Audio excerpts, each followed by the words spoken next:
Muy buenas tardes, amigos de Auge Perú.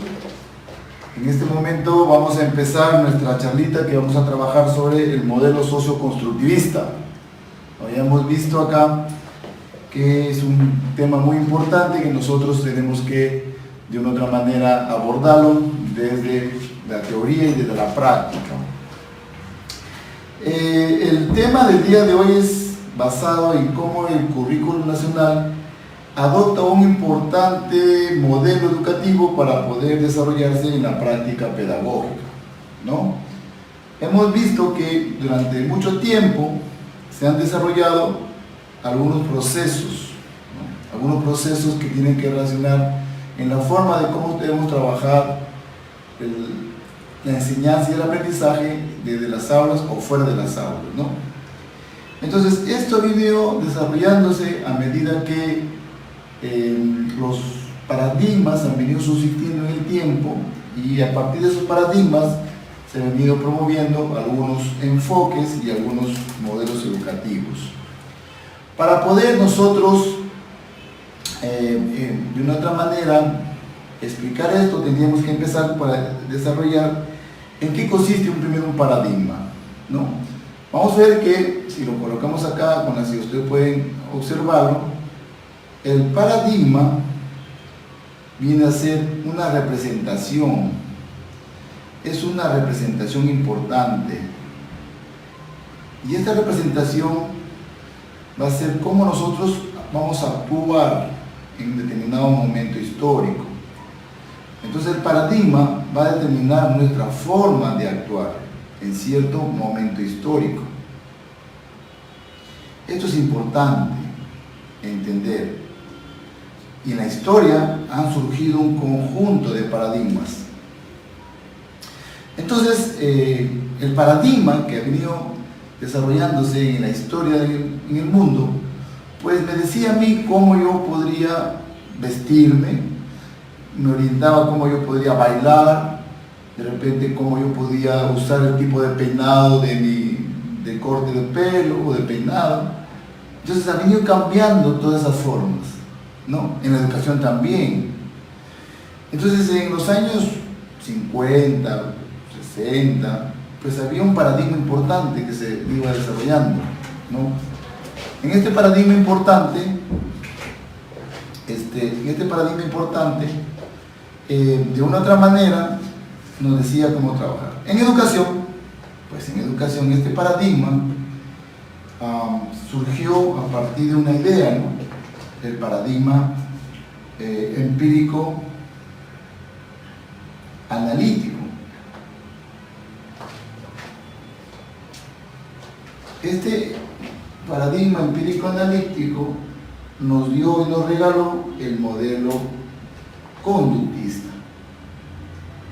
El modelo conductista. ¿Ya? Y este modelo conductista se creó ¿por qué? Por algunos enfoques, ¿no? De algunas teorías, de algunos teóricos. Por ejemplo, por un lado, Paulo nos decía que se debía, su tendencia era de que el acondicionamiento era clásico. ¿Qué significa que era clásico? Que se basaba en la repetición constante de la experimentación.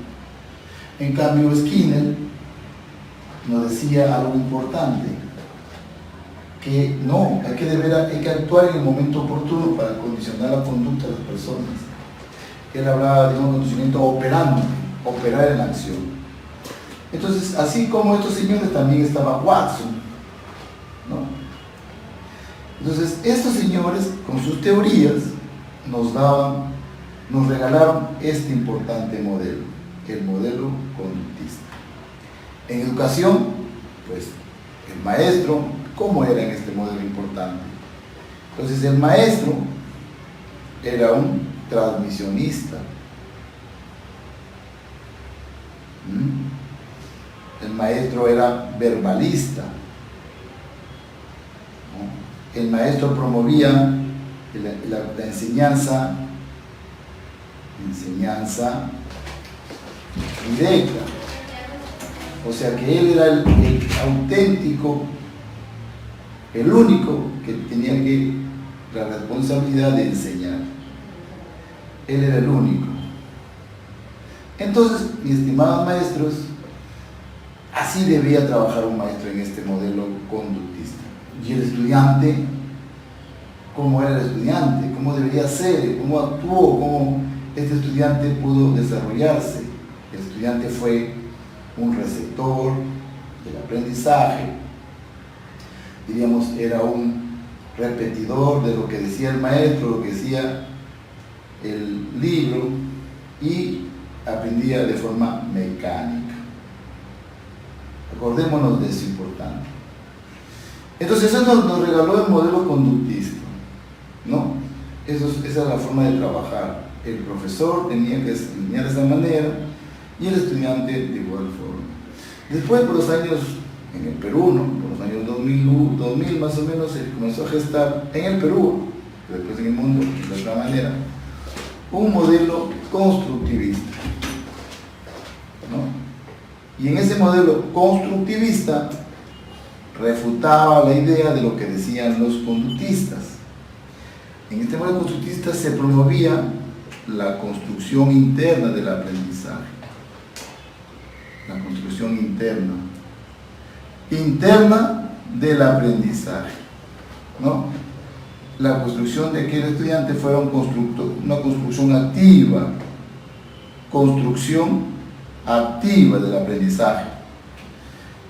No, entonces nosotros teníamos que promover que el niño interactúe con los demás, interactúe con el recurso, con el material, con el contenido y genere un propio aprendizaje. Aquí el papel del docente en este momento era ser facilitador. ¿No? ¿Por qué era facilitador? Porque tenía que buscar una estrategia muy interesante, muy motivadora, en la cual el estudiante podía construir por sí mismo su propio aprendizaje. Construía su propio aprendizaje. Su propio aprendizaje. Es importante eso, ¿no? Entonces, ahí el profesor tenía otro rol y el estudiante cumplía otro rol, un rol constructivo, más activo en el aprendizaje. Y también por ahí también debería trabajar de forma colaborativa, porque había unas tendencias ahí muy importantes. Acordémonos que en este sentido el constructivismo, para que se pueda lograr, nace, ¿no?, esta construcción de ese modelo del paradigma fenomenológico. Ese es el que le da la apertura. Fenomenológico y también llamado hermenéutico. Este paradigma aportaron varios enfoques: el enfoque cognitivo, el enfoque social y en un cierto momento también el enfoque emocional. Y acá tenemos a Piaget, Ausubel, Brunner, Vygotsky, Bandura, etc. En ese sentido, estos señores que ya hemos mencionado, como Piaget, Vygotsky, Ausubel, Brunner, Goleman, nos regalan este paradigma llamado constructivista, ¿no?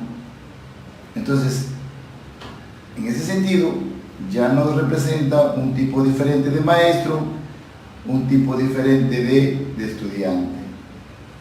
Pero hoy día, este es un repaso, este es nuestro tema, hoy día hablamos del modelo socioconstructivista. Ya no es constructivista, sino socioconstructivista. Entonces, este modelo socioconstructivista también tiene sus enfoques. Esto sí es diferente ya. Tenemos el enfoque reflexivo crítico. Tenemos el enfoque de la complejidad. Y tenemos el enfoque de la desarrollo de las competencias. Este modelo socioconstructivista se crea gracias a estos enfoques importantes.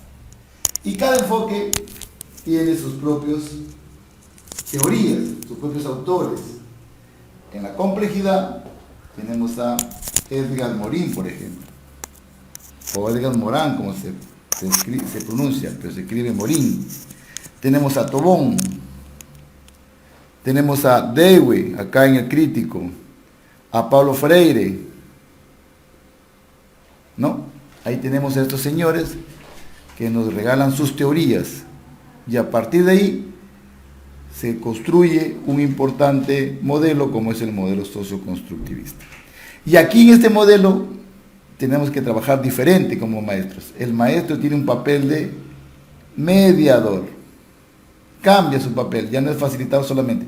No deja de ser facilitador en cierto momento, pero también tiene que ascender a ser mediador y tiene que ser acompañante. Y tiene que ser el estudiante, tiene que ser de tipo reflexivo, tiene que ser crítico, tiene que ser resolutivo. Entonces ya cambia la forma de cómo debemos de orientar el proceso de enseñanza-aprendizaje. Pero miren, importante esto, ¿cómo se construye un modelo? El modelo se construye por las teorías de estos señores. Estos nos regalan un aporte importante. Y luego de eso, ellos, de acuerdo a sus teorías, lo orientan a un tipo de enfoque, ¿no? Que lo vamos a explicar en su momento ahorita. Estos enfoques nos ayudan a construir un determinado modelo.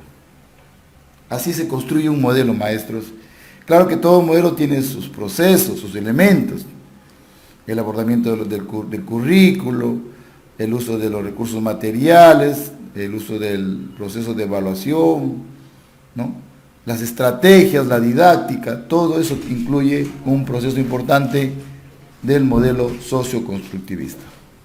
Muy bien, entonces esto es lo que nosotros vamos a tratar y abordar el día de hoy, sin antes haber explicado de dónde nace este modelo y cuáles son los modelos anteriores a lo que hemos venido trabajando muchos maestros. Entonces, ¿en qué consiste, ya entendiendo cómo se construye este modelo, en qué consiste el modelo socioconstructivista? Como hemos visto ahí, tiene dos elementos: socio, que tiene que ver con la parte social, y constructivista, que tiene que ver con el aprendizaje interno, también con la construcción del pensamiento, con lo que es el aprendizaje autónomo del estudiante, con la forma como el estudiante interactúa con los recursos y medios para generar un aprendizaje significativo. Entonces, todos esos son los principios que vamos a fortalecer. Pero hay un elemento nuevo que se llama la parte social, ¿no? Nosotros hemos venido trabajando muy bien con lo que es la parte constructivista, ¿no? Nosotros nos hemos venido bien, incluso nos hemos dicho y reclamamos de que cómo es posible que ya habiendo trabajado bien nos eleven a otro nivel, por simples razones. ¿Qué hacíamos acá? Así como ejemplo, hacíamos mapas, hacíamos esquemas, porque el mismo modelo constructivista lo quería, porque acuérdense que el constructivismo promovía los procesos internos del pensamiento, ¿Ah? Por ello que una representación mental tenía que plasmarse en un determinado gráfico. Este gráfico ayudaba a que la persona evoque ese proceso interno que había hecho al desarrollar un análisis de repente. Entonces, ese resultado de ese gráfico era el análisis que había resultado internamente y podía explicarlo. Es por eso que en el constructivismo eran válidos y son muy válidos hasta ahora desarrollar mapas, esquemas. Muchas veces llegábamos a hacer carteles y muchas veces hacíamos trípticos, ¿no? Trípticos. En estos importantes elementos que están acá, pues realmente se evidenciaba cómo se trabajaban los procesos internos, ¿no? Ahí se evidenciaba. Los muchachos hacían grandes mapas, grandes esquemas, grandes carteles, grandes trípticos. Pero ¿dónde quedaba eso? ¿Dónde terminaba eso?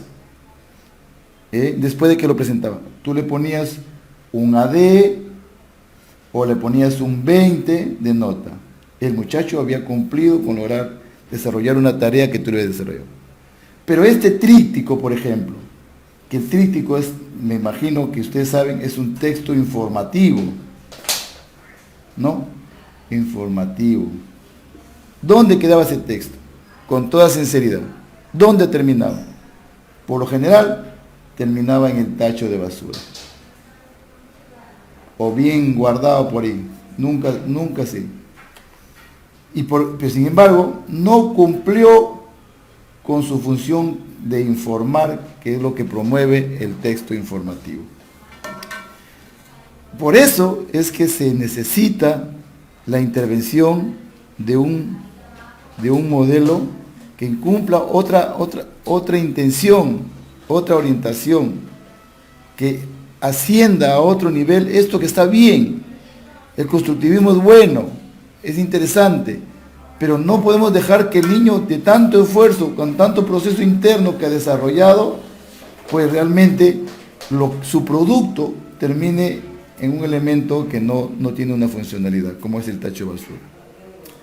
Es por eso que se emerge a otro modelo donde dice, no, utiliza este tríptico que está acá para generar cultura, para generar una transformación de la sociedad.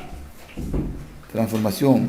Si aquí has abordado, por ejemplo, el problema del Zika, pues aquí, en este tríptico que has hecho muy bonito el Zika, llévalo al entorno social, cultural. ¿Para qué? Para que la gente se entere, para que la gente mejore su problema. Dile, mira, ve, acá hay este problema y con esta forma nosotros nos vamos a ayudar a solucionar. Protégete, protege a tu familia. Eso es la intención de este modelo, ir un poquito más allá de lo que hacíamos muy bien. En ese sentido, la idea es de que tú desarrolles dos procesos importantes. El proceso pedagógico, ¿no? Pedagógico y el proceso social. Eso es, tú vas a trabajar en tu clase, dentro o fuera del aula, vas a trabajar ciertos aprendizajes importantes, vas a utilizar ciertos recursos, pero la intención es que ese aprendizaje se lleve a una transferencia social. Esto se llama los propósitos. Tiene que tener un propósito pedagógico que se desarrolla en sus procesos y un propósito social que también se desarrolla en sus determinados procesos. Cuando tú enseñes algo y lo lleves a la transferencia social, pues realmente este niño va a ser parte importante de la solución de un problema y no elemento del problema. Esa es la lógica importante que promueve este modelo socioconstructivista. Entonces, nuestra mirada en el abordaje de los aprendizajes tiene que alcanzar eso. Durante la unidad vamos a trabajar un conjunto de sesiones donde los estudiantes van a ir practicando el desarrollo de sus capacidades. Van logrando ciertos aprendizajes importantes. Sin embargo, va a haber un momento que tiene que intervenir de una u otra forma. Y hay muchas formas fáciles de intervenir. O sea, no necesitas mucho de repente recursos para intervenir. Lo que se necesita acá es de que tú tengas una estrategia donde el muchacho pueda intervenir. Un ejemplo sencillo. De repente los chicos hacen una pequeña investigación de un problema que se está generando cerca de su escuela. De repente se está contaminando ciertos lugares y de una otra manera queremos abordar ese problema. Hacemos un tratamiento, un análisis, una investigación de ello, Y nuestro producto, por ejemplo, puede ser carteles, en la cual nosotros le decimos a la población que tenga mejor cultura del arrojo de sus basuras, de sus bolsas, de sus alimentos en descomposición. Y nosotros hacemos que el niño, de repente alrededor de esa zona, comience a colocar avisos, ayudando a que la gente se culturice y evite seguir contaminando. Simplemente con el hecho de colocar un cartel cerca al problema, ya estás abordando que el niño intervenga en ese problema de una u otra forma, generando conciencia para que las personas, de una u otra manera, puedan trabajar. ¿Ya? Es importante eso. Entonces, la idea del socioconstructivismo es ir un poquito más allá del constructivismo, que lo hemos estado haciendo muy bien. La idea es ir más allá. Ese constructivismo que venimos trabajando no se deja de lado. Se sigue trabajando de forma autónoma, generando aprendizajes significativos, se sigue promoviendo procesos cognitivos, procesos valorativos, procesos motrices, pero no dejarlo solamente ahí. No solamente, es importante que también intervengamos de forma social. Un ejemplo bien sencillo, ¿no? Acá en la zona de la región de Lambayeque, en un distrito que se llamaba Monsefún, había un señor que le llamaban el Mil Cuentos. Era una maravilla, tú te acercabas y el señor le encantaba contar cuentos. Tenía muchos cuentos y nunca se cansaba de contar cuentos. En ese sentido, la sociedad, la escuela, lo valoraba en ese momento. Pero sin embargo, hoy en día este señor ya ha fallecido. Y me pregunto yo y le pregunto a ustedes, ¿dónde se fue ese Mil Cuentos? ¿Dónde se sus 1000 cuentos? ¿Dónde están? Están por debajo de la tierra, no, están por debajo del subsuelo, o por el subsuelo, perdón, enterrado. O sea, ¿qué pasó ahí? La escuela no hizo nada para poder recuperar esos procesos que se podían desde la oralidad lograr. Entonces, si yo estoy viendo que ciertas personas, sabios culturales en el entorno de mi escuela, tienen grandezas y que necesito recuperarlas para poder inmortalizar a esas personas desde sus perspectivas, desde sus experiencias, desde su sabiduría, entonces realmente pues la escuela debería hacer algo. Entonces con mis estudiantes nos enmarcamos en un proyecto, recogemos sus experiencias, sus oralidades, de repente sus logros, y eso lo podríamos textualizar, lo podemos escribir, y de esa manera este señor tiene un legado ahí histórico, y no se lo lleva la vida, la muerte, no se lo lleva todos sus elementos importantes. Entonces el modelo socioconstructivismo necesita ese proceso.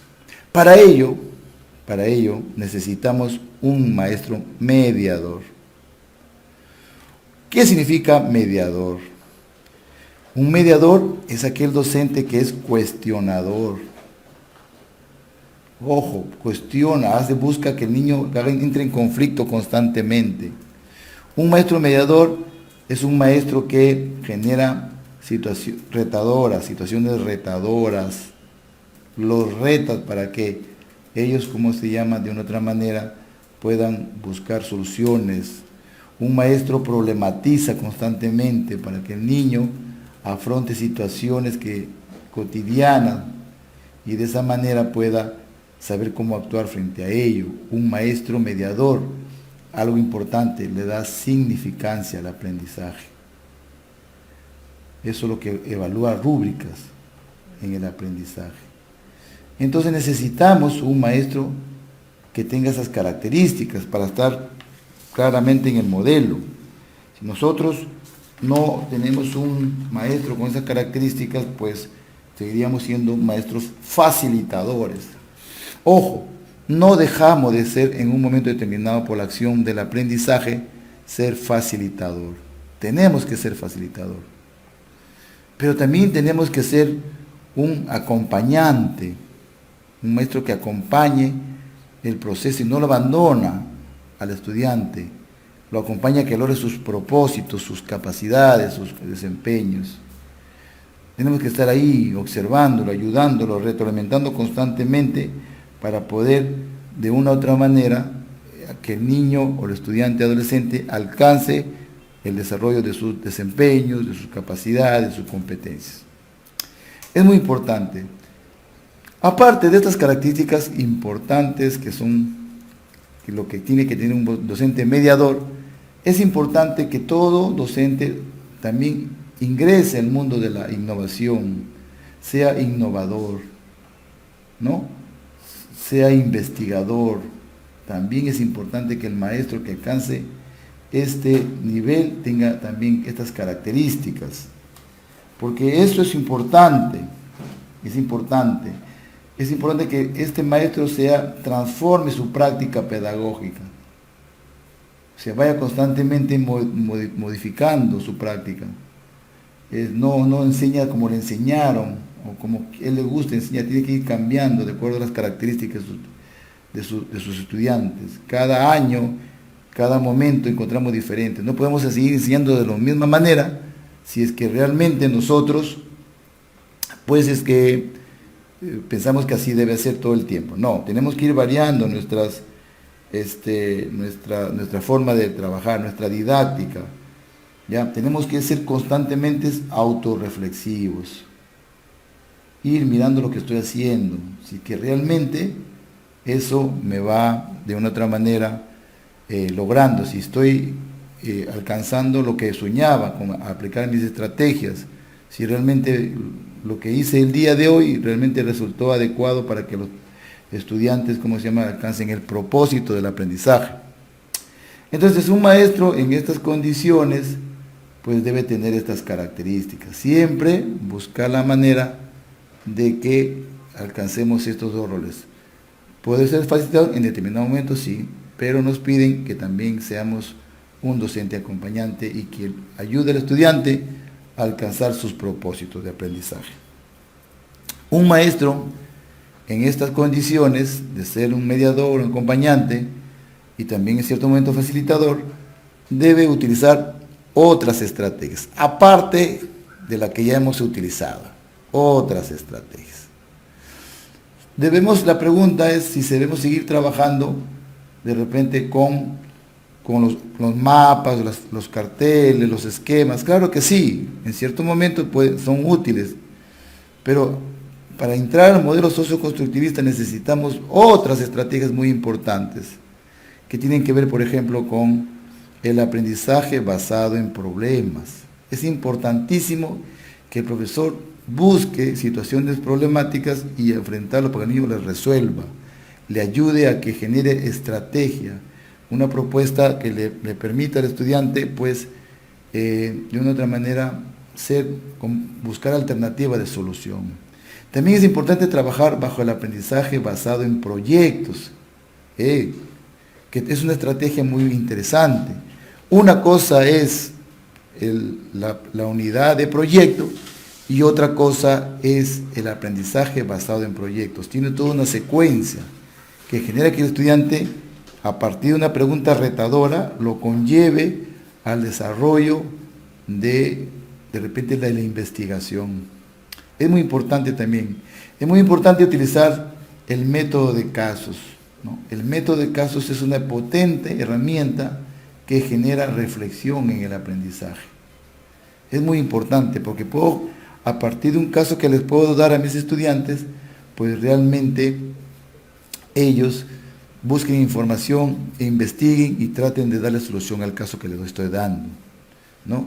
Es muy importante que el profesor realmente utilice adecuadamente la estrategia de la visita de campo. La visita de campo debe ser planificada antes, durante y después. A colegas, amigas, colegas, profesores, los invitamos a que compartan este video a sus demás colegas, ya, porque también sería importante que en este enfoque social nosotros busquemos, la forma de que también socialmente nos apoyemos como maestros, ¿ya? El enfoque social invita a que nosotros lo que tenemos, lo compartamos y aprendamos de forma colaborativa. A partir de su Facebook, pueden compartir por favor esta información, este video, para que los demás seguidores de nuestro Facebook puedan también alcanzar unas ideas importantes, ¿ya? Entonces, vamos a continuar. Entonces tenemos ahí la visita de campo, también tenemos algo y una estrategia muy interesante y muy hermosa, ¿no? El aprendizaje basado en servicio. El aprendizaje en servicio. Esta es hermosa. Ya la voy a explicar una por una para que más o menos tengamos la idea de cómo debemos trabajar en este importante modelo. Otra estrategia muy interesante es el aprendizaje por retos. Miren qué interesante estrategia que hoy día se propone en base a estas estrategias que desarrollan procesos del modelo socioconstructivista, el modelo, y a partir del enfoque de las competencias y de la complejidad y de la reflexivo crítico. Entonces, estos procesos quieren que tú trabajes con otras estrategias. Y ya tenemos también, por ejemplo, la enseñanza basada en tópicos, ¿no? La enseñanza basada en tópicos. También es estrategias que debemos utilizar en este modelo a partir de los enfoques que pide. Vamos a poner un ejemplo de cómo se enseña con estas estrategias muy importantes. Porque el modelo lo requiere. Acuérdense que necesitamos generar actividades retadoras, problematizadoras, actividades que involucren al estudiante a buscar una solución a una determinada situación que se le está dando, actividades que generen el pensamiento crítico, creativo, reflexivo. Entonces necesitamos trabajar con otras estrategias. Profesor, con los esquemas también, pero son muy centradas a desarrollar un proceso cognitivo más allá de centrar a desarrollar un proceso mucho más amplio donde netamente se note la implicancia o el desarrollo de determinados enfoques como lo que estamos explicando, y de esa manera se visualice la forma como debemos trabajar en este importante modelo socioconstructivista. Vamos a explicar poquito a poquito. ¿En qué consiste el aprendizaje basado en problemas? Vamos a colocar acá otra hojita para graficarlo. El aprendizaje basado en problema se basa en presentarles un problema a los estudiantes. Este problema puede ser real o puede ser ficticio. Como por ejemplo, miren, yo les digo, yo soy profesor de historia o soy profesor de primaria en personal social, y les digo, vamos a abordar la conquista, la época de la conquista en el Perú. Y ustedes saben que en la época de conquista hubo si vamos a leer, ya tienen unos saberes previos, los españoles nos conquistaron. ¿Y por qué nos conquistaron los españoles? Una de las cosas que fue fácil que no lograron ganar es que porque en esa época, dos hermanos llamados Huáscar y Atahualpa, estaban en una guerra social. ¿No? En una guerra social. En esa guerra social, colegas, ¿qué pasó?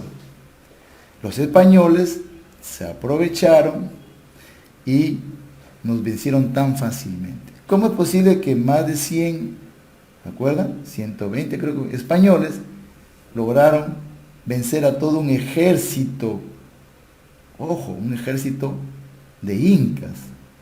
¿Cómo es posible? Uno de los factores es que estos procesos de esta guerra social influenció mucho en este aspecto. Muy bien. Ahora, ya les presenté el problema estudiante. Le digo, los españoles nos conquistaron. ¿No? Nos conquistaron con 100 estudiantes, con 100 españoles, con 100 militares. A ver, vamos a hacer una tarea importante. Ustedes van a ir en la época, la máquina del tiempo, y cada equipo que yo forme, se va, ¿cómo se llama?, a conformar como los consejeros del Inca. Como los consejeros del Inca. Y ustedes, ojo, la tarea de cada grupo es de que, ojo, me busquen una forma estratégica de cómo le aconsejan al Inca, aconsejan a nuestro Inca, de cómo evitar de que los españoles nos conquisten. Para eso van a utilizar diferentes fuentes bibliográficas. Van a leer, van a buscar, pueden elaborar de repente mapas no conceptuales, sino mapas geográficos, de repente un consejo real, y de esa manera ustedes le explican a estos dos incas, unos pueden trabajar con Ayahuasca, otro con Atahualpa, cómo es que nuestros señores españoles no nos podrían conquistar. ¿Qué hacen ustedes frente a eso? Es importante eso. Entonces, el ABP, ¿en qué se basa? En presentarse un problema. Aquí no hay respuesta. Aquí no hay respuesta dada. No hay respuesta. No hay respuesta.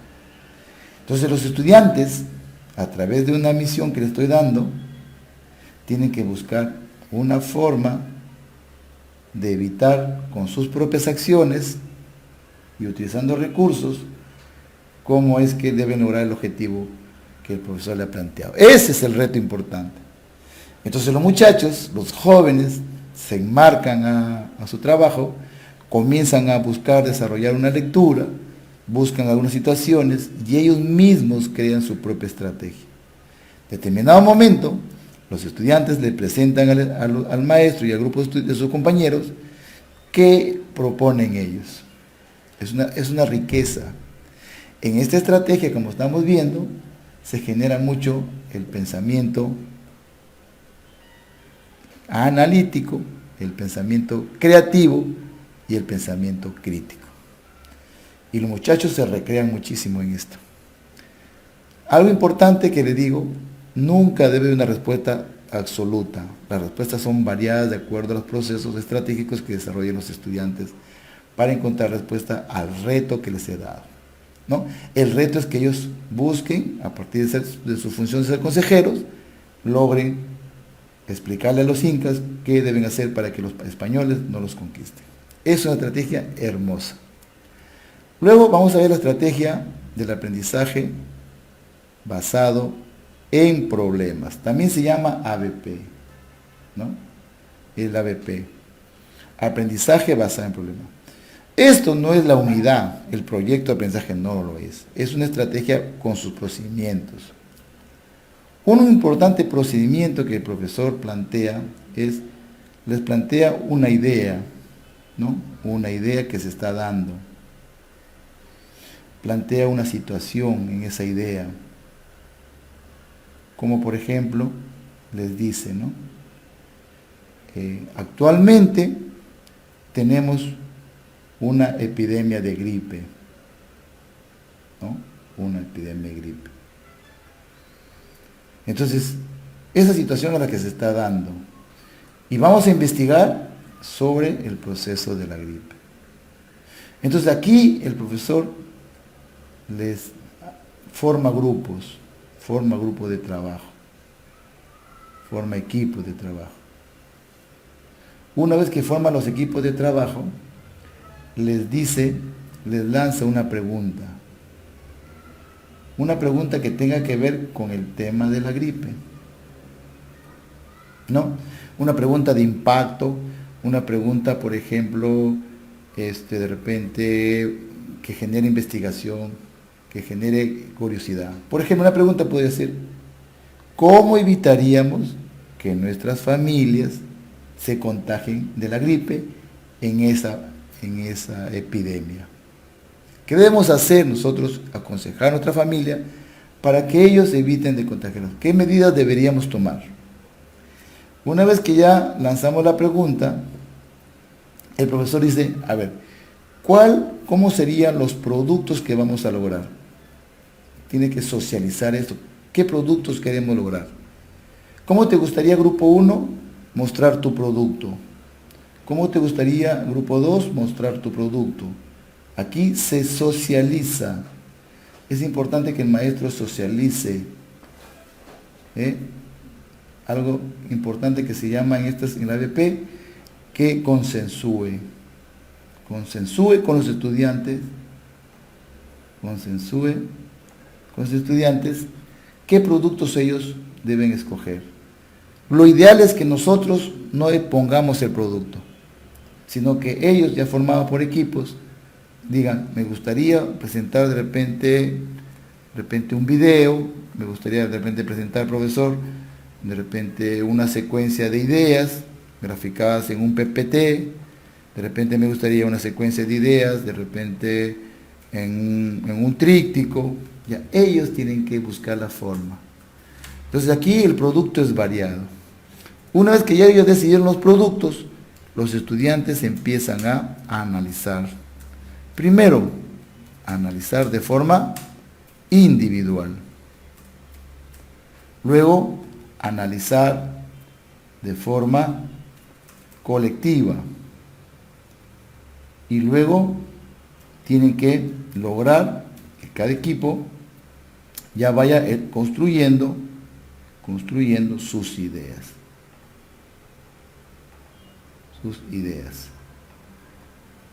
Una vez que construyen sus ideas, ya elaboran su producto. Elaboran su producto y llega un momento determinado que ellos ya exponen su producto. Y finalmente el docente sistematiza las ideas. Hace un diálogo con todos. Entonces, colegas, eso es la forma como se construye una propuesta basada en el ABP. ¿No? Primero se presenta una situación, luego el profesor forma equipos, tercero, elabora un producto, elabora una pregunta, consensúan los productos, analizan de forma individual, analizan de forma colectiva, construyen sus ideas, ¿no? Luego elaboran sus productos, si es PPT o video, luego exponen y finalmente se socializa. El profesor sistematiza con las ideas de todos los estudiantes. 10 pasos importantes que tiene el ABP. Una interesante estrategia que genera mucha investigación a partir de un planteamiento, de una pregunta que el profesor propone. La clave acá es la pregunta. Tenemos que escoger una pregunta que lleve a los estudiantes a la investigación. En este caso, la pregunta que habíamos puesto cuando dice qué medidas debemos de tomar para evitar que nos enfermemos, entonces eso genera un conjunto de investigación. Primero, conceptualizar qué es la gripe, cuáles son sus síntomas, qué provoca, y entonces por ahí comenzamos a buscar las alternativas de solución frente a determinado problema. Eso, colegas, es el famoso ABP. Vamos a ver otro importante aspecto que tiene que ver con otra estrategia, el método de caso. En el caso del método de casos, que es una propuesta interesante, muchos lo confunden con el ABP. Muchos lo confunden. No es así. El método de casos es casi parecido al ABP, al aprendizaje basado en problemas, pero tiene su propia característica, ¿no?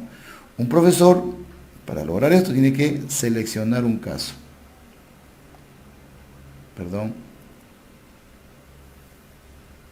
El profesor tiene que seleccionar un determinado caso. Selecciona un caso. Este caso debe ser atractivo, pues, que llame la atención. Entonces, por ejemplo, acá, yo puedo empezar con un caso, le digo, yo quiero abordar de repente las enfermedades de transmisión sexual, las ITS. y quiero abordar, por ejemplo, lo que llamamos hoy día el SIDA, ¿no? Muy bien. Entonces selecciono un caso. Digo, mira, cierta persona, mujer, tiene contacto sexual con su esposo. Su esposo vivía una vida muy libertina. Y este señor, ¿cómo se llama? La infecta del SIDA, ¿no? Del VIH. Acuérdense que el VIH es todavía la primera etapa, ¿no? Y a la parte que la infecta, la embaraza. La chica sabe esto, que está infectada, y está en los primeros días de embarazo. Y está muy preocupada porque no quiere que su niñito, bebé, no se infecte del VIH. No importa que ella muera, pero ella quiere que su hijo no tenga esa vida. Entonces ella no sabe cómo realmente pueda evitar eso. Entonces aquí viene la situación, ¿no? Entonces tú le dices, ustedes van a hacer el rol de médicos, les das un rol de médicos. Y ustedes le van a explicar a esta señora cómo evitar que su niño se contagie del VIH. Se contagie. Ojo. Entonces, el profesor ya les ha dado un reto. Ya le está dando un reto. Este es el reto.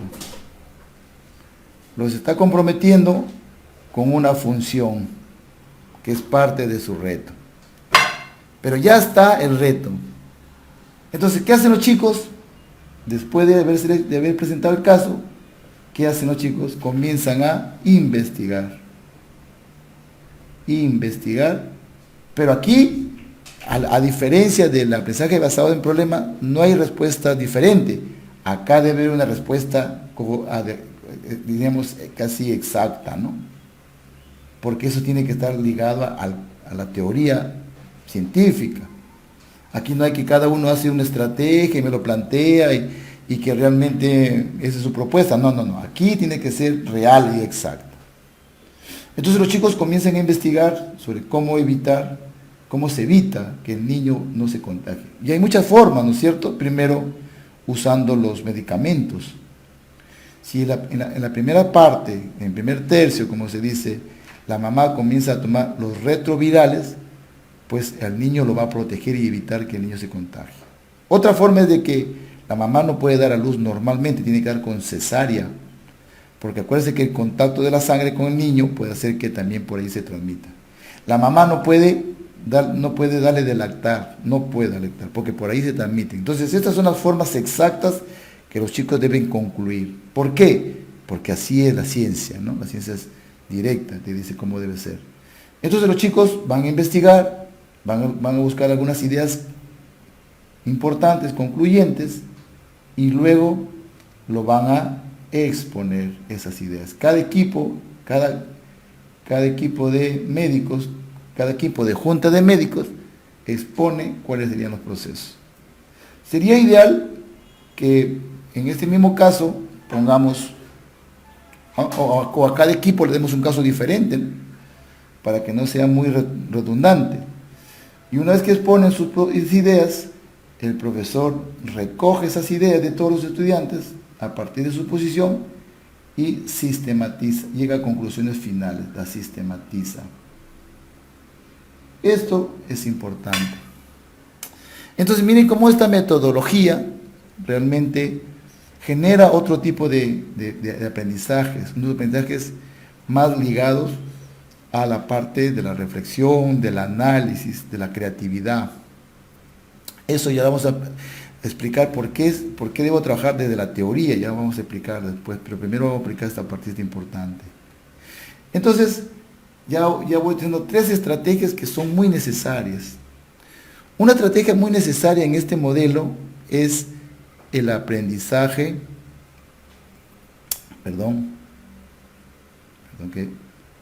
vamos a ver, ahí está, el aprendizaje servicio. ¿En qué consiste esta hermosa estrategia?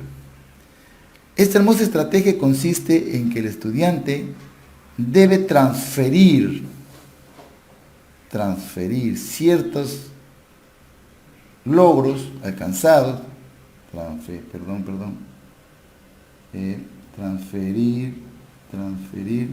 me he confundido, debe transferir hacia la comunidad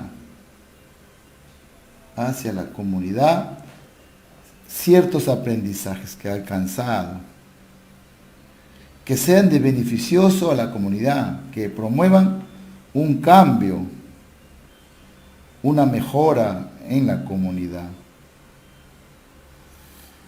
Si un niño logra algo importante, por ejemplo, aprender sobre el Zika, y ese tríptico que hicieron bien bonito, pues no lo va a botar, más bien lo lleva a la comunidad, toca las puertas y explica: señora, estamos viviendo bajo esta importante enfermedad, esta plaga, esta enfermedad metaxénica que produce muchos estragos. Mire, el Zika, si usted no conoce, es producido por este zancudo, que mire, si usted está embarazada, puede ser que a usted, su niño, le nazca con una cabeza más grande o más chiquitita en este caso, ¿no?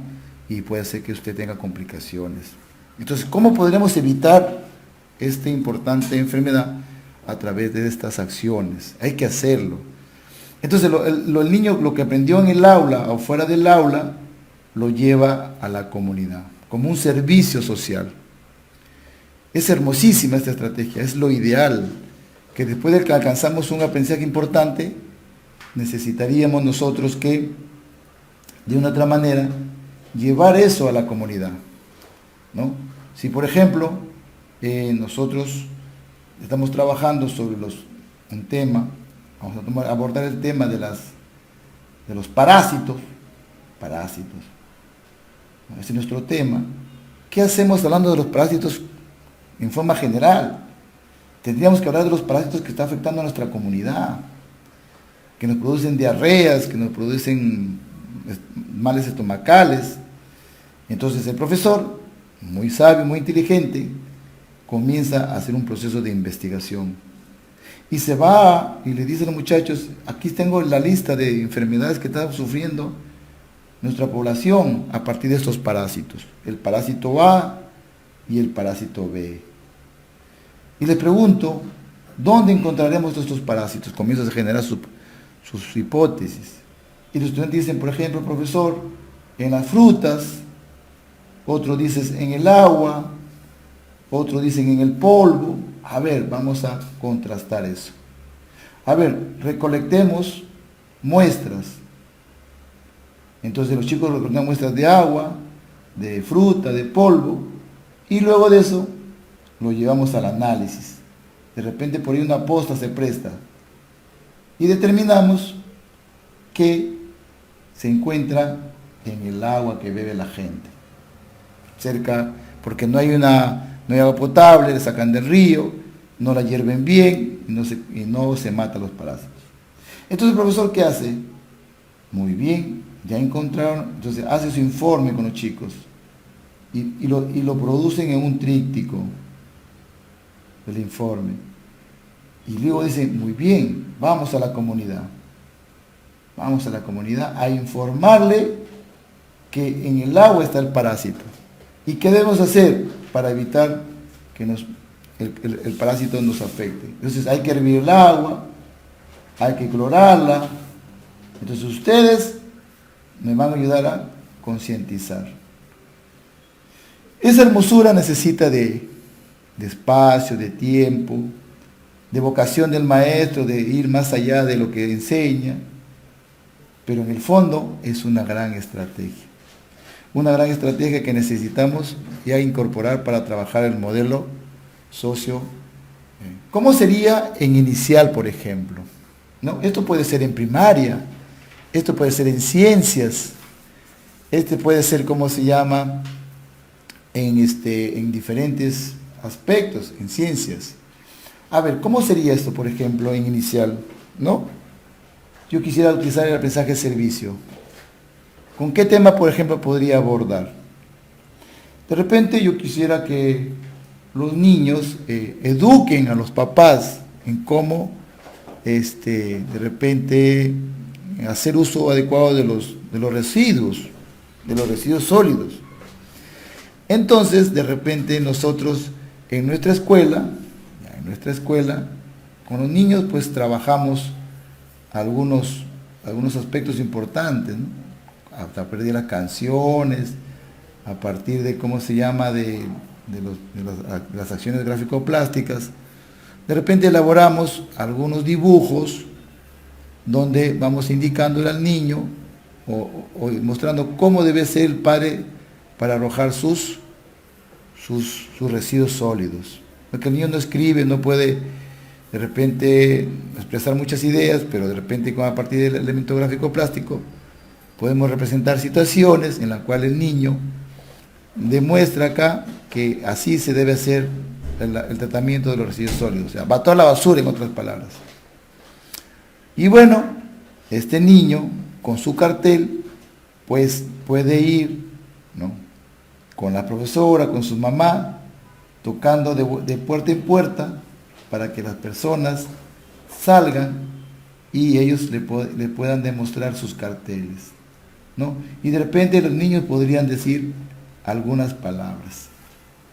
Entonces la gente que lo observa dice, no, mire cómo este niño me quiere enseñar a mí a que yo debo de mejorar mi forma de botar la basura. Eso en inicial se puede hacer. En el área de comunicación, por ejemplo, que es importante, ¿no? Es rico. El área de comunicación tiene muchos textos, el texto informativo.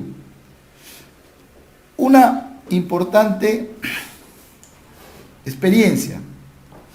Una amiga en su unidad va a trabajar el voto informado, ¿no? En su comunidad, los futuros alcaldes, los futuros regidores, los futuros congresistas, llevan a esta comunidad pescados, un poco de arroz, un poco de aceite, y le regalan a las personas. O sea, las famosas dádivas. Miren qué interesante. Entonces la profesora quiere que la persona de ese pueblo vote realmente de forma consciente. Entonces se elabora un proyecto con sus estudiantes. En este proyecto de aprendizaje, y esto es cierto porque tengo hasta la unidad esta, pero no le voy a chequear porque es de mi maestra que dice que no, que le reserve ese derecho. Entonces me dice, en esta unidad nosotros elaboramos un proyecto importante. Durante esta unidad los chicos comenzaron a analizar lecturas sobre alguna noticia de un posible alcalde, la ley de las organizaciones políticas, ¿no?, y otras noticias relacionadas al acto electoral. A partir de esa noticia los chicos entendieron que la persona tiene un derecho de votar por quien quiera y otros aspectos más. Después elaboraron un cartel, y el motivo del cartel era que voten de forma consciente y no por una dádiva. No hacían alusión a ningún alcalde o futuro alcalde. Entonces, elaboraron su cartel, luego se fueron a entrevistar a las personas. Para ver por quién iba a votar y por qué iba a votar ese señor. Iban a entrevistar, ¿no? Y finalmente, ¿qué hicieron? Dos acciones importantísimas y basadas en el aprendizaje servicio. La primera, ¿cuál fue? En los postes de la comunidad pegaron sus carteles Vota conscientemente por el alcalde que necesitamos en nuestra comunidad. Y la otra, reunieron a los padres de la comunidad y ellos le daban la charla. Porque era importante votar con conciencia y no por una dádiva. Los padres decían que, bueno, ese futuro alcalde era bueno porque le había regalado arroz y pescado. Y ellos decían, pero eso dura un día. El alcalde va a durar 4 años ahí. Y durante esos 4 años no te va a regalar nada. Entonces hay que votar porque merecemos. Miren cómo estos chicos, a partir de la información importante que habían obtenido en las lecturas, donde se informaron cómo es realmente el sistema electoral, generaron 2 acciones importantes. Pegaron carteles y concientizaron a las personas a través de sus charlas. Eso se utilizó en el área de comunicación. O sea, en cualquier área se puede utilizar estas estrategias. Es muy importante esto. Y luego, para terminar las estrategias, tenemos el aprendizaje basado en retos.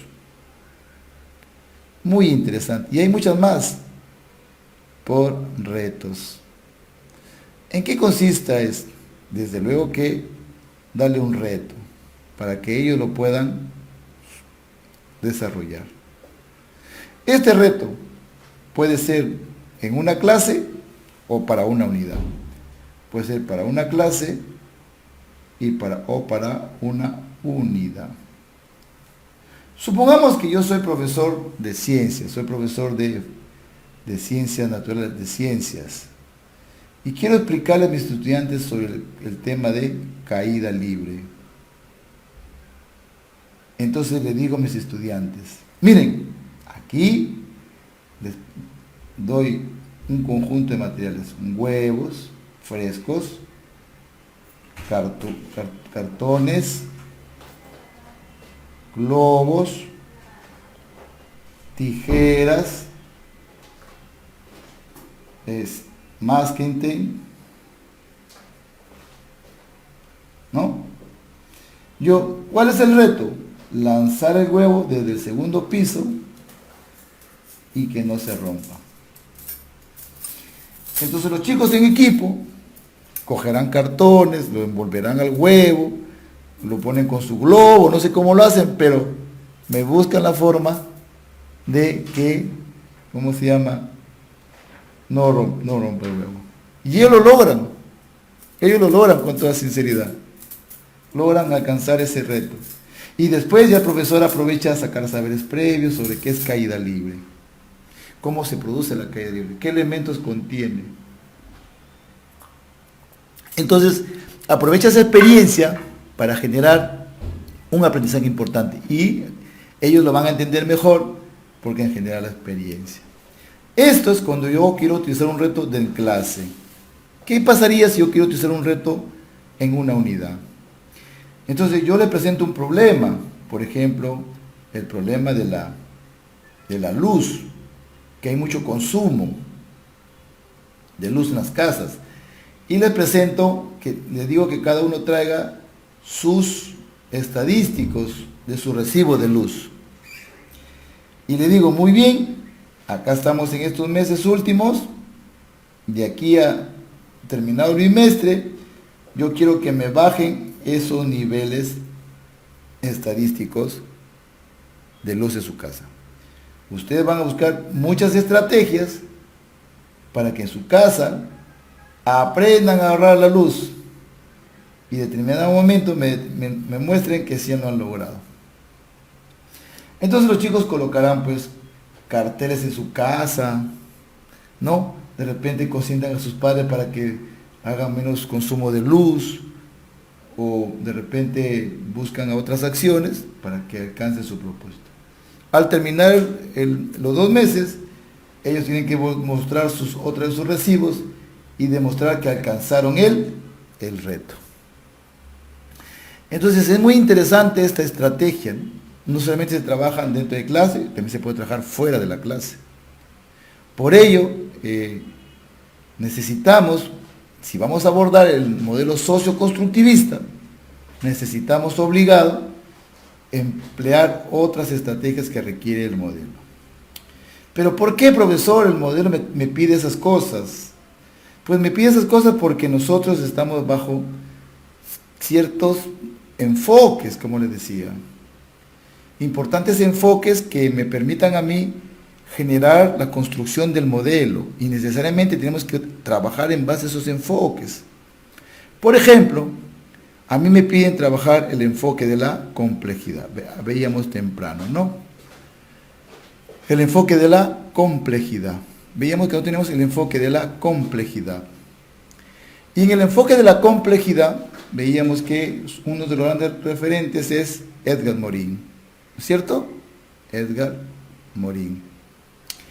Entonces Morin nos dice algo interesante. Es importante que nosotros también tengamos en cuenta qué es lo que nos dicen estos señores, ¿no? ¿Por qué realmente necesito yo trabajar con Morin? Porque Morin es un representante importante del enfoque de la complejidad en el mundo. Y él habla de que el aprendizaje, en este caso, se debe trabajar de forma holística. ¿Qué significa de forma holística? De forma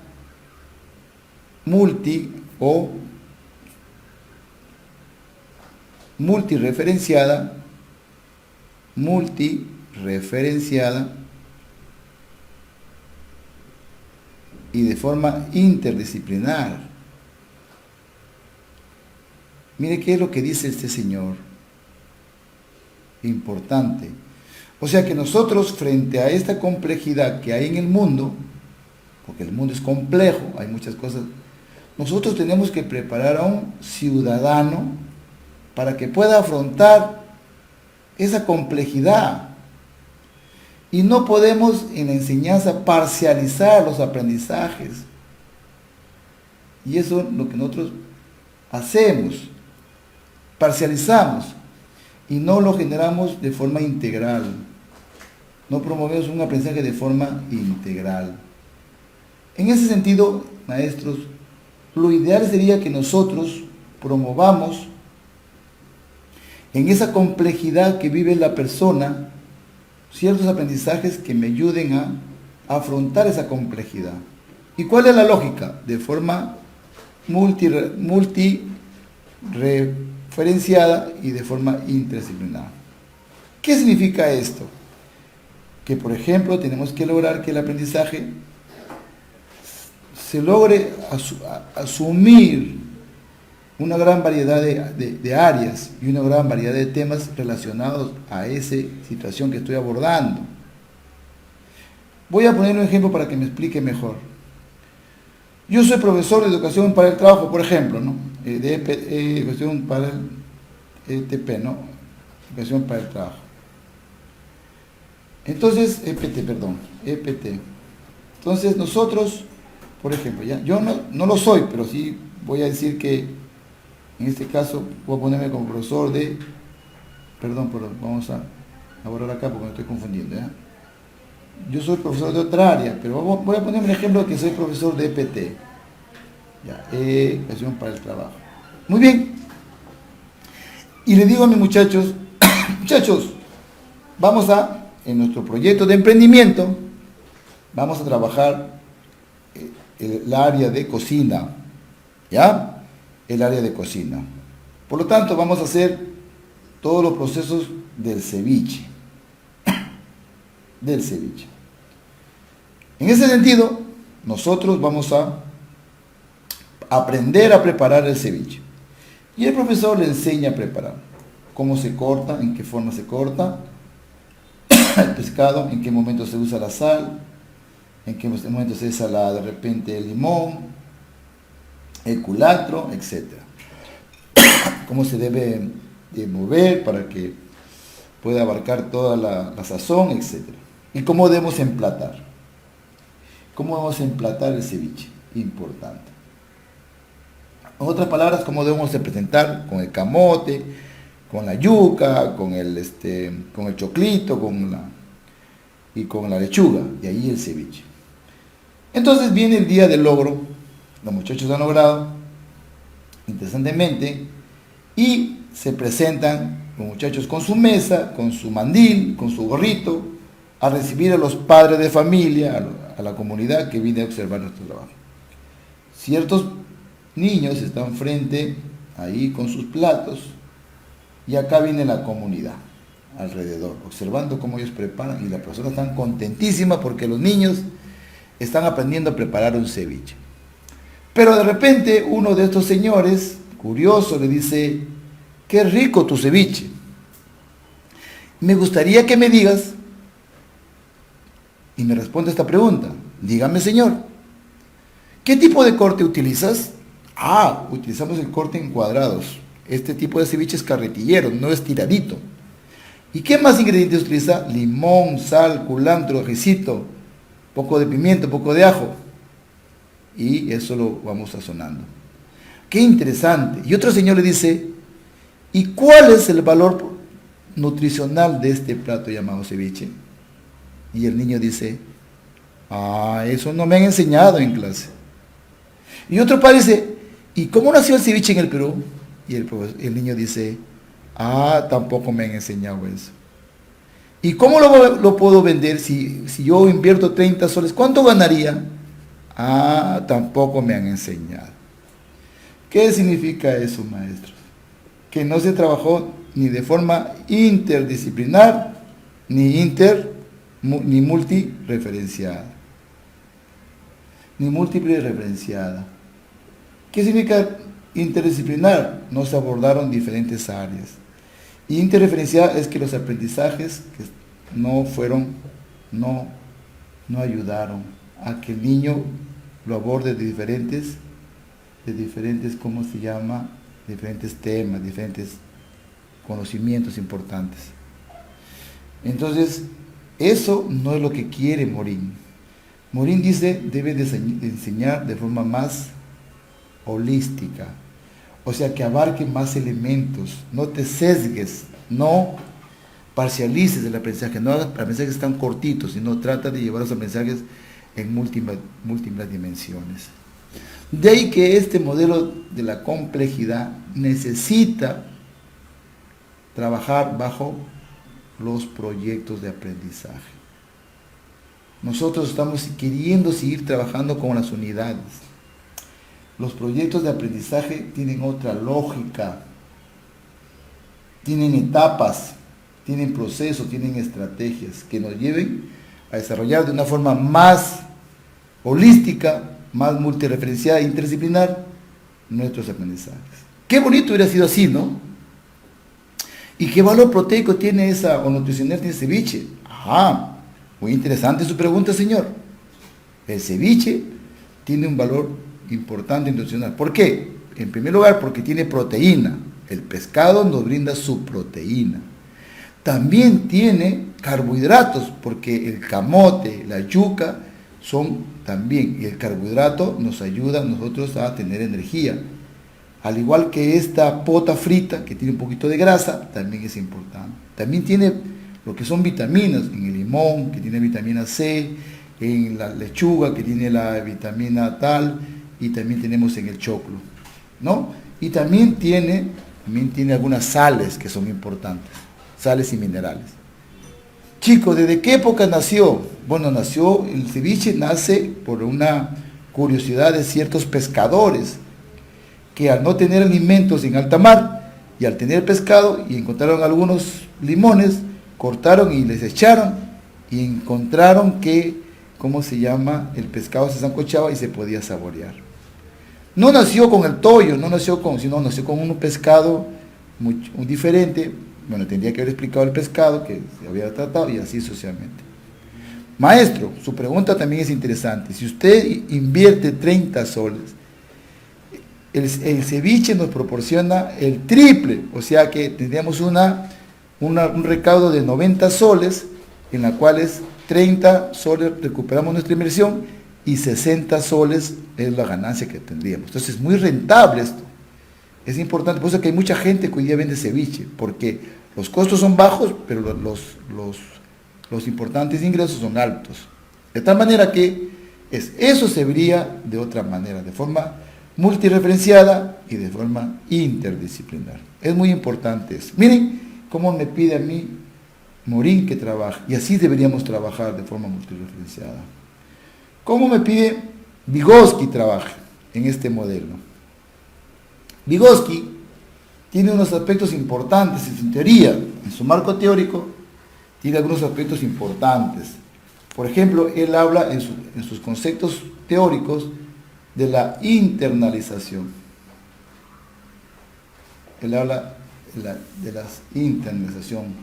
Él habla de los procesos psicológicos. Procesos psicológicos.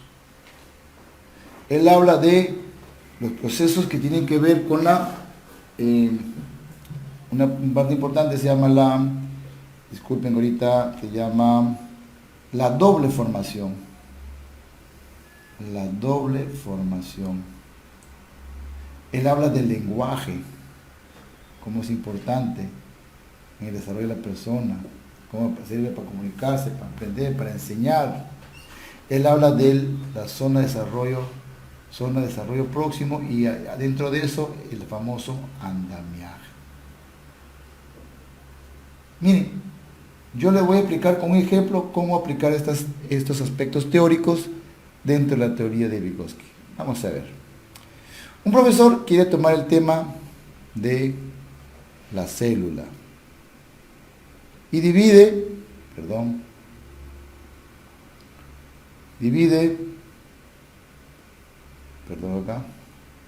la célula. Divide 4 temas importantes: la célula, las partes de la célula, quiere trabajar las clases de célula y quiere trabajar los organelos citoplasmáticos. Y le dice a sus chicos, miren chicos, nosotros formamos en grupos de a 4. 1, 2, 3, 4. Entonces numeran, uno es el 1, uno es el 2, uno es el 3 y uno es el 4. ¿Ya? Entonces dice, muy bien, vamos a tener varios grupos, 1, 2, 3, 4. Y así forma 4 grupos, con la misma forma. No lo voy a hacer todo para que me ayude a explicar esto. Y le dice, los número 1 van a leer la célula.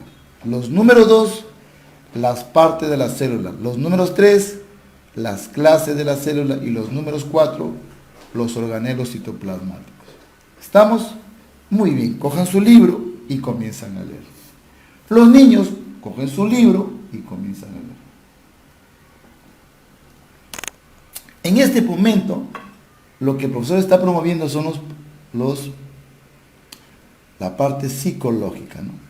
Los procesos psicológicos que él habla, ¿no? Que hablábamos acá, ¿no? Los procesos psicológicos. Ahí está su teoría, ¿no? Entonces ahí está promoviendo. Ahí está que se promueve internamente en ellos los procesos mentales, el análisis. Muy bien. Luego el profesor le dice, ahora sí, se forman, va a utilizar la técnica, la estrategia del rompecabezas, ya, esta es la estrategia del rompecabezas. Se forman todos los unos, y todos los 2, y todos los 3, y todos los 4. Muy bien. Y le dice, ahora sí, comiencen a conversar sobre su mismo tema. Aquí los niños, en esta primera etapa, habían generado una idea importante, pero todavía tenían dudas. ¿Por qué tenían dudas, colegas? Porque así es, pero la persona lee y tiene alguna duda, no lo entiende claramente. Pero al compartir entre ellos las ideas, dialogar, discutir, aquí utilizan el lenguaje para comunicarse y mejorar sus ideas. Entonces, a partir del lenguaje, del diálogo, de la discusión entre todos los grupos, ellos van mejorando la idea. ¿Es así o no es así? Claro que sí. Yo voy entendiendo, mira, yo lo tengo más claro. Mira, está bien, buen punto, ya que no lo había visto eso, y yo ya lo tengo más claro. O sea que mi bagaje incrementa más. Esa parte de acá donde ellos están interactuando, Vygotsky le llama la doble formación. Doble formación. Y en esta doble formación se dan dos procesos, se da un proceso importante, la parte interpsicológica.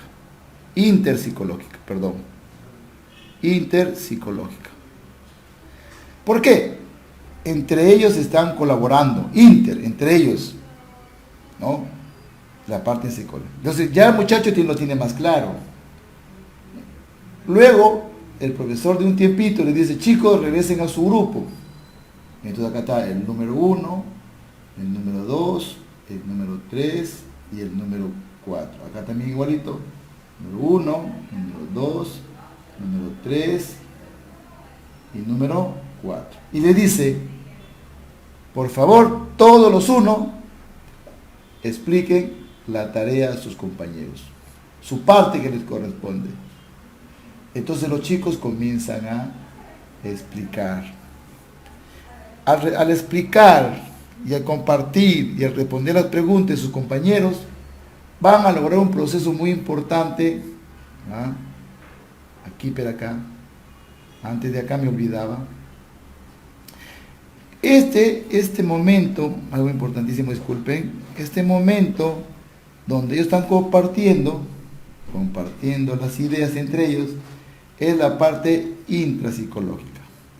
Pero este momento que están ellos mejorando su idea, se logra la parte intrapsicológica que dice en su teoría. ¿Ya? Entonces la doble formación se basa en promover la intrapsicológica a nivel del diálogo entre ellos, y cuando incrementa su idea que había logrado después de haber tenido la lectura previa, se desarrolla la parte intrapsicológica. Al compartir ellos, responder las preguntas, dialogar y tenerlo más claro, va a generar la parte de la internalización. Entonces, si regresamos al anterior, ya hemos logrado la doble formación, los procesos psicológicos, la internalización y el lenguaje. Y faltaría la zona de desarrollo próximo. Toda esta estrategia, si yo le pongo acá otro color, toda esta estrategia que está acá, pone con amarillo, toda esta estrategia que promueve el profesor, toda estrategia que el profesor ha creado, disculpen por favor, que ha creado toda esta estrategia para que el estudiante aprenda un aprendizaje importante, es la famosa zona de desarrollo próximo.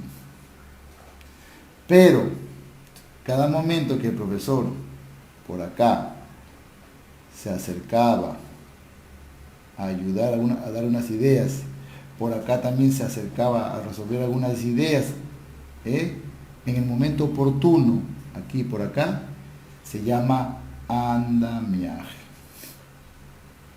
O sea que el andamiaje se diferencia de la zona de desarrollo próximo cuando el profesor interviene en el momento importante. Ahí está el andamiaje. Pero la estrategia que preparó todo para que el niño que está en la zona de desarrollo real llegue a la zona de desarrollo potencial, se llama zona de desarrollo próximo.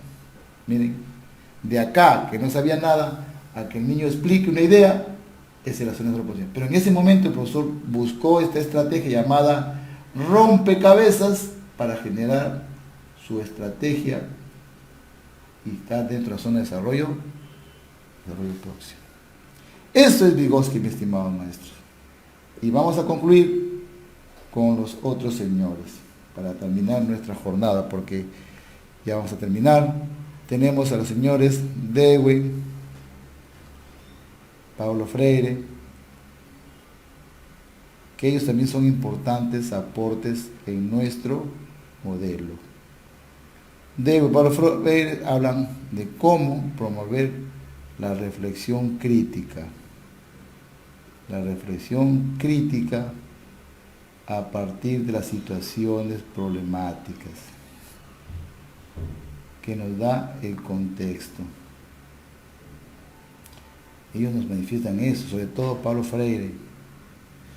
Contexto, cómo abordar, cómo ser un ente activo, transformador de nuestro contexto. Es muy importante lo que nos dicen ellos y esos aportes son buenos. Es por eso que nosotros tenemos que buscar estrategias que promuevan la reflexión,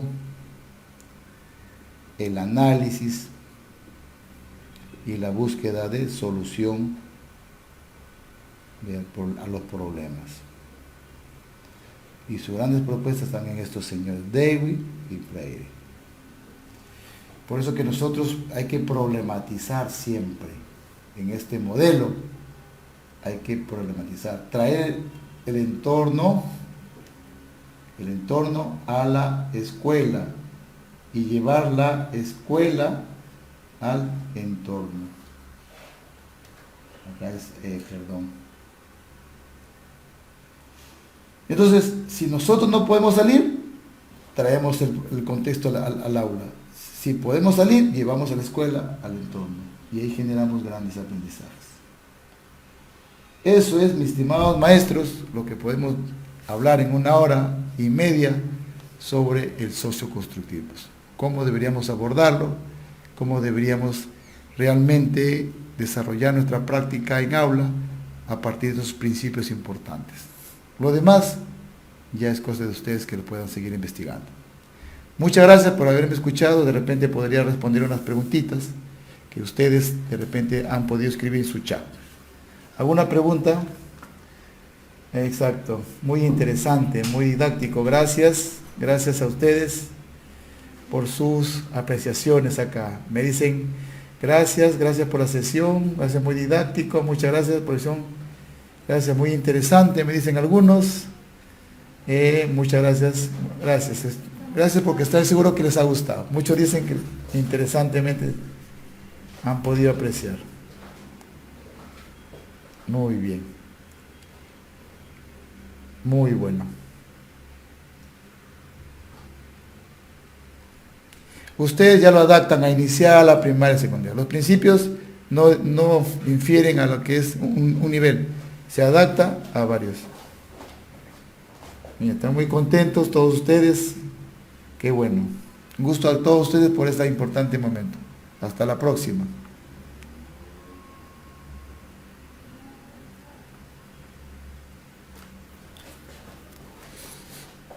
Gracias. En el Facebook, la profesora Deise Zapata también, Carlín Pérez, muy bueno, interesante, me escriben, gracias, muy bueno, interesante, excelente, gracias, muy bien.